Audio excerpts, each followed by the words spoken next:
Une Tesla parcourt 56 km avec une batterie à plat. 56 km.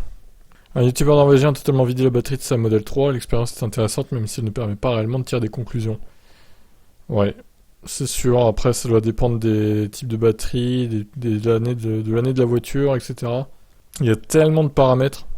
Ah, mais oui, c'est Björn Nyland, évidemment, lui, le spécialiste des challenges bizarres.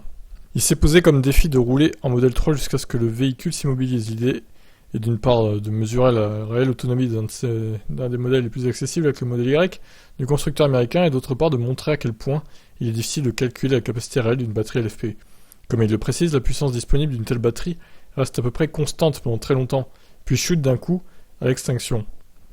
Les batteries LFP stockent moins d'énergie que leur équivalent lithium-ion, certes, mais cela est compensé par le fait qu'elles supportent plus de cycles de charge. Elles sont plus durables, donc plus rentables. Les charger à bloc entraînent moins d'usure. C'est d'ailleurs recommandé. Une voiture roulant avec un accumulateur LFP, jouissant d'une moins grande autonomie qu'au lithium-ion. La Model 3 SR, par exemple, a une autonomie théorique de 491 km, tandis que la transmission intégrale peut tenir jusqu'à 602 km. Dans sa vidéo, M. Nyland roule sur une route en banlieue d'Oslo dans des conditions météo fraîches, mais pas glaciales, à une vitesse moyenne de 100 km/h, jusqu'à ce que la batterie de la Model 3 atteigne les 0% d'autonomie. Même à ce stade, la voiture parvient à rouler avec les pleins phares, le chauffage et une bonne réserve de puissance.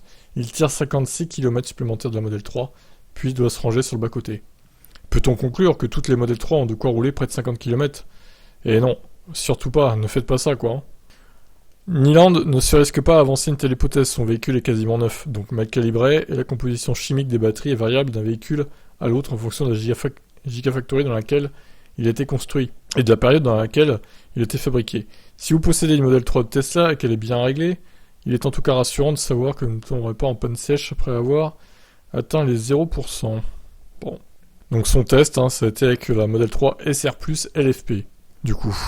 Donc voilà, écoutez, je vous invite à regarder sa vidéo, ça a l'air intéressant. Mais ne refaites pas, comme il dit dans le titre, enfin dans la miniature plutôt, don't try this. Ne refaites pas ça chez vous.